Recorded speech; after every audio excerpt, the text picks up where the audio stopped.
Bloomberg Audio Studios. Podcasts, radio, news. Good morning, I'm Nathan Hager. And I'm Lisa Mateo. Here are the top stories we're following today. Lisa, we begin with the latest on efforts to end the war in Ukraine. Secretary of State Marco Rubio says a lot of progress has been made in talks with Ukrainian officials in Geneva. The U.S. is pressuring Ukraine to accept a 28-point plan to end Russia's war as a basis for negotiations. President Trump has said Ukraine should take the deal by this Thursday. But Secretary Rubio says that date is not set in stone.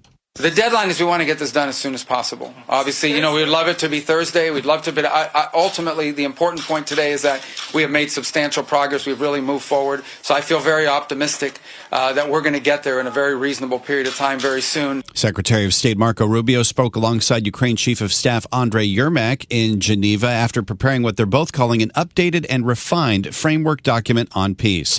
Bloomberg's Oliver Crook reports more work may need to be done to get Ukraine on board. There's really been a lot of pushback, particularly from the European side, to basically not give any additional territory than the Russians control right now. There has been this push from the United States to give the entirety of the Donbass to the Russians, which they do not currently control. That is one of the points that really pushes back. But really, the most sort of relevant point and the most important point for the Ukrainians is around this idea of security guarantees. Bloomberg's Oliver Crook reports Ukraine's looking for protection from the U.S. along the lines of NATO's Article 5 mutual defense clause. It's also rejecting Russia's demand that Ukraine give up unoccupied territory in its east. Back in Washington, Nathan, Treasury Secretary Scott Bessent says President Trump is focused on bringing costs down for Americans. We believe health care is going to come down. We will see an announcement this coming week on that. And so across the board, prices are starting to come down. Treasury Secretary Scott Bessent appeared on NBC's Meet the Press, heard every Sunday right here on Bloomberg Radio. President Trump has urged Republicans to come up with a plan by January 30th to address health insurance premiums that are set to spike when subsidies expire at the end of the year. Politico reports the White House is expected to announce a 2-year extension to the subsidies, along with new income caps to qualify for the tax credits and minimum premium payments. Let's turn to the markets now, Lisa. Futures are mainly higher this morning as we kick off a holiday-shortened trading week. Stocks rallied Friday on optimism the Fed may cut rates next month. Phil Blancato, chief market strategist at Osaic, is still cautious. Valuations are too pricey, and some of the economic data, the unknowns, have put us in this very wobbly market. So I think we're in for a bit more volatility, especially with some of the dates not lining up as to when we're going to get new data and when the next Fed meeting is. So sadly, we're feeling like 2018 again. And for those who don't remember, 2018, December, it was a very difficult month. That's Osaic's Phil Blancato. The S&P 500 is down 3.5% in November. Well, despite the recent pullback, Morgan Stanley remains bullish on stocks. Strategist Mike Wilson says near-term weakness offers an opportunity to add long-term exposure in 2026. He says the end of the correction is nearer than its beginning. Wilson notes that despite a 5% drop in the S&P 500, 2/3 of the largest 1,000 stocks by market cap have seen more than 10% drawdown. Elisa, this trading week ahead brings us some key earnings. We get a preview of that from Bloomberg's Charlie Pellet. We'll be hearing from several more retailers, including Best Buy, Dick's Sporting Goods, and Kohl's. Those reports come amid broader market concerns about stretched valuations. Cameron Dawson is Chief Investment Officer at New Edge Wealth. At the end of the day, we have an environment where earnings estimates for 2025 and 2026 continue to climb higher. So we think as long as we're making new highs in those earnings estimates, it does support stocks to broadly move higher, not without some chop and volatility as we're experiencing now. Also reporting this week, Workday, Dell, HP Inc., and Zscaler in New York. Charlie Pellet, Bloomberg Radio. All right, thank you, Charlie. Shares of Alibaba rose 5% in Hong Kong. Its revamped AI tool Qwen drew more than 10 million downloads in the week after its relaunch.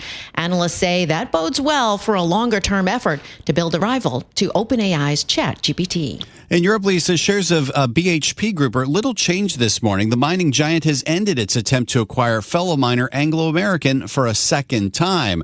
Bloomberg Mining and Metals reporter Paul Allen Hunt says the deal would have been complicated. Well, this is it. It was never going to be easy. It certainly wasn't going to be easy last year, and it wasn't going to be easy this time. We don't have a lot of detail, I will say that at this point, but we do know that it was scrip or shares and cash. The premium that BHP would have had to have offered to get a real serious recognition from Anglo and have a proper discussion would have been significantly higher. Bloomberg's Paul Allen Hunt reports Anglo American rejected BHP's latest approach after deciding it was not superior to its planned tie-up with smaller Canadian firm Tech Resources. All right, now to the latest on cryptocurrencies as we begin the new trading week. Right now, checking in with Bitcoin, it's down about 2% at just above 86,000. Now, in President Trump's second term, crypto assets, they've transformed his family's wealth. However, the family, well, they're getting a crash course in the wild volatility associated with digital currencies. Bloomberg's Tiwa Adebayo reports. Shares of the president's Bitcoin hoarding social media company are near an all-time low, and the value of a Trump-branded meme coin has fallen by about a quarter since August. According to the Bloomberg Billionaires Index, the recent losses are all part of a broader crypto crash that's wiped nearly $1 billion from the first family's fortune since early September. The Trumps own a growing portfolio of crypto ventures, including intricate deals that go beyond straight bets on the value of digital currencies. But it's retail investors who back Trump-linked projects that stand to lose the most from the drawdown. For example, any speculator who bought Trump's meme coin at its peak on Inauguration weekend would have lost almost the entire value of their investment by this month. Despite the challenges, Eric Trump, the president's second-born son, has repeatedly urged investors to double down. In London, Tiwa Adebayo, Bloomberg Radio. Time now for a look at some of the other stories making news in New York and around the world. For that, we're joined by Bloomberg's Michael Barr. Good morning, Michael. Good morning, Lisa. New York Mayor-elect Zohran Mamdani is talking about his surprisingly friendly meeting Friday with President Donald Trump at the White House. Yesterday, Mamdani said he's feeling good coming out of that meeting, calling it productive. On NBC's Meet the Press, Mamdani went on to say, in that meeting, it went back to cost of living. I've said plainly and openly that I believe that these are two tax proposals that make sense, increasing the personal income taxes on New Yorkers making $1 million or more by just 2%, increasing the top corporate tax rate to match that of New Jersey. And what I've also said is more important than how we fund something is that we fund something. And if there are additional or alternate revenue streams to do so, I will accept them and I will celebrate them, because the most important thing is to actually deliver for the New Yorkers who right now can't even conceive of having a family in New York City. Mamdani also told Meet the Press, heard Sundays on Bloomberg, although he still believes President Trump is a fascist, he viewed their first face-to-face meeting as an opportunity to work together on making New York more affordable. Israel said it killed Hezbollah's military chief of general staff in a rare airstrike on Beirut as an almost year-old ceasefire deal with the Lebanese government wavers. The Israeli army says Abu Ali al-Tabtabi served as a significant source of knowledge and influence within Hezbollah. Lebanon's health ministry says the daylight attack left 5 people dead and 28 injured. Volume at airports is expected to pick up as Thanksgiving approaches. AAA says more than 31 million people will fly between now and December 1st. The holiday travel rush comes on the heels of the longest government shutdown in U.S. history. Speaking to ABC, Rico Walker, who's been a TSA officer for 20 years, said he and his colleagues are ready to go. Morale is upbeat again. We're, ready to do our mission, ready to do our job. We're the best at what we do. The TSA's Rico Walker also had a message for travelers: pack your patience. There will be lines and there will be wait times. Global news 24 hours a day and whenever you want it with Bloomberg News Now. I'm Michael Barr, and this is Bloomberg Lisa. Thanks, Michael. Time now for our Bloomberg Sports Update. And for that, we bring in John Stashower. The best record in the NFL belongs to the New England Patriots at 10-2, a 9-game winning streak. The Pats won 26-20 at Cincinnati. The best in the NFC belonging to the LA Rams, who last night blew out Tampa Bay 34-7 behind Matthew Stafford. The Rams are 9-2. The Eagles were looking like they'd be 9-2. They had a 21-0 lead in Dallas. The Cowboys came back to win 24-21. A baseball trade, the Mets sent longtime outfielder Brandon Nimmo to Texas for infielder Marcus Semien. That's your Bloomberg Sports Update. Stay with us. More from Bloomberg Daybreak coming up after this. Coast to coast on Bloomberg Radio, nationwide on Sirius XM, and around the world on Bloomberg.com and the Bloomberg Business app. This is Bloomberg Daybreak. Good morning. I'm Nathan Hager. Secretary of State Marco Rubio is reporting a lot of progress in efforts to end the war in Ukraine after a weekend of talks in Geneva. But with the U.S. pressuring Ukraine to accept a peace deal this week, Rubio says the process isn't over yet. It is probably the most productive day we have had on this issue. Maybe in the entirety of our engagement, but certainly in a very long time. But work remains. That was Secretary of State Marco Rubio following those talks in Switzerland. And joining us this morning from Brussels is Bloomberg's Oliver Crook. Oliver, good morning. Catch us up on what progress was made over the weekend. President Trump was talking about Ukraine accepting a deal by Thanksgiving. Is that still on the table?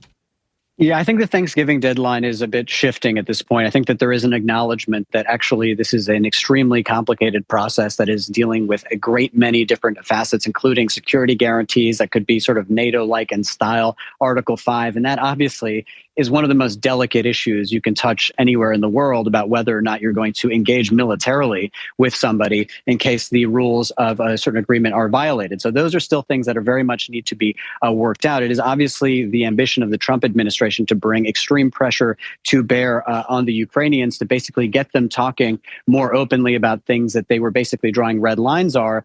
And I think that he's probably been successful to a degree because of that plan. And that plan that came out last week, 28-point plan, I have to tell you, made for extremely poor reading here in Brussels and in Kyiv. Every sort of minister you talk to, obviously it sidelined the Europeans completely, while at the same time imposing on Europe, not just Ukraine, talking about defense architecture outside of Ukraine, beyond, saying that, for example, one of the articles was that NATO will not accept any additional members. That does not mean just Ukraine. That means anybody else. So obviously, those were things that the Europeans reacted very poorly to. And we should say that the Europeans, I think, are learning in 2025 that if you want a seat at the table with the Trump administration, you need to earn it. And there are ways in which they have failed to do so for this whole year. So then how are the Europeans trying to get that seat back at the table? What efforts are they making? So that was the conversation I just had with the Lithuanian foreign minister just a couple of minutes ago, who acknowledged this fact. And the one thing that the Europeans can do, and they have failed to do to this point, is basically get into those Russian assets. There are 140 billion euros worth of Russian assets that are sitting here in Belgium, sitting in Euroclear. The 27 leaders of the European Union member states have not been able to get on an agreement on how to basically unlock the proceeds from those assets and those assets themselves, a loan against them. And that has been what they've been bickering about for weeks. And basically, those Russian assets were discussed in that 28-point plan. The United States had different ideas about what to do with that money. So the question is, are those assets now off the table, or is this the moment that Europe needs to take in order to bring that leverage to bear? I mean, imagine the difference in terms of Ukraine's negotiating position, having $0 in the bank and having 140 billion euros available to basically fund their military for the next 2 years. It is a completely different calculus. So then is this part of that revised and updated peace framework that Secretary Rubio and the Ukrainian chief of staff say that they worked out following those weekend talks? So I think the thing that's really difficult, Nathan, about these peace negotiations, when you're trying to understand where they actually are, until you actually see the document, as we did last year, the 28-point plan, the problem for the Europeans and the Ukrainians is that no one can be very honest or transparent about how they actually feel about this document until you actually see the points, right? Because if you've learned anything about the Trump administration, the golden rule is do not criticize them. Do not say you don't like the plan. Don't say it's a non-starter. You say, yes, we think this is a great framework, and this is how we would like to change it. So I think think at this stage, until we actually see a revised draft of this proposal, it's going to be hard to say how close those positions are to being bridged, to say nothing of the fact that the Russians still have not had their input into the sort of latest part of the discussions. And that will, of course, be the Ukrainian and the European method here in trying to convince Donald Trump that, once again, it's actually Putin who is the obstacle to peace, not Zelensky and the Europeans. Whether or not they'll be able to convince Trump is an entirely different question. This is Bloomberg Daybreak, your morning podcast on the stories making news from Wall Street to Washington and beyond. Look for us on your podcast feed by 6 a.m. Eastern each morning on Apple, Spotify, or anywhere else you listen. You can also listen live each morning starting at 5 a.m. Wall Street time on Bloomberg 1130 in New York, Bloomberg 99.1 in Washington, Bloomberg 92.9 in Boston, and nationwide on Sirius XM Channel 121. Plus, listen coast to coast on the Bloomberg Business app, now with Apple CarPlay and Android Auto interfaces. And don't forget to subscribe to Bloomberg News Now. It's the latest news whenever you want it in 5 minutes or less. Search Bloomberg News Now on your favorite podcast platform to stay informed all day long. I'm Nathan Hager. And I'm Lisa Mateo. Join us again tomorrow morning for all the news you need to start your day right here on Bloomberg Daybreak.